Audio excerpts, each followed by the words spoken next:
பாவம் இருக்குகிறது. ரப்பு ஒவ்வொரு பாவத்துக்கும் ஒவ்வொரு விளைவை உண்டாக்குவான். எப்ப மக்கள் இஸ்திக்ஃபார் செய்வார்களோ அப்பொழுது அல்லாஹ்வுடைய கோபம் தணியும். அல்லாஹ்வுடைய கோபம் தணியும்.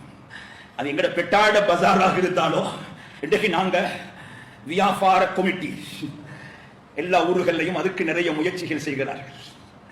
வியாபாரிகளுக்காக குரல் கொடுக்கணும். கண்ணியமானவர்களை, அனைத்தை விடவும் எங்கட பஜார்ல நடக்கிற வியாபாரம் ரப்புக்கு பொருத்தமானதாக. எங்கட பஜாருக்கு மலக்குமார்கள் இறங்கணும். எங்கட கடைகளுக்கு ரஹ்மத் இறங்கணும். இதுக்கு ஒரு கமிட்டி தேவை. இதுக்கு ஒரு முயற்சி தேவை. இதுக்கு நாங்க பாடுபடணும். வெறும் உலக லாபங்களை அடைவது நோக்கம் அல்ல.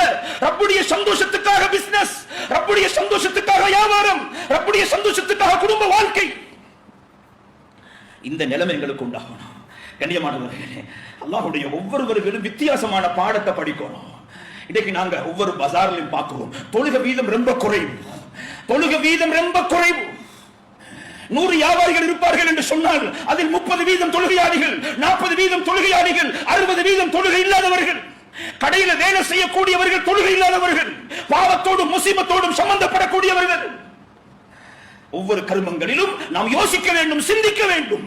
தொழுகை இல்லாத வியாபாரம் முசீபத்தான வியாபாரம், பரக்கத் இல்லாத வியாபாரம், ரஹமத் இல்லாத வியாபாரம். மலக்குமார்கள் அந்த கடைக்குள் வரமாட்டார்கள். ஷைத்தான் அந்த கடையை ஆதிக்கம் செலுத்துவான். கண்ணியமானவர்களே, இந்த விடயத்தில் கூடுதலாக கவனம் செலுத்துங்கள். என்னை படைத்தவன் அல்லாஹ், உங்களை படைத்தவன் அல்லாஹ். எதையும் பேசலாம், ரப்புக்கு முன்னால் நிப்பாட்டப்படுவோம். ரப்பு விசாரிப்பான். ஒன்றோ வெற்றி, ஒன்றோ தோல்வி. ஆகிரத்தில் வெற்றி பெறுவதுதான் வாழ்க்கையின் நோக்கம்.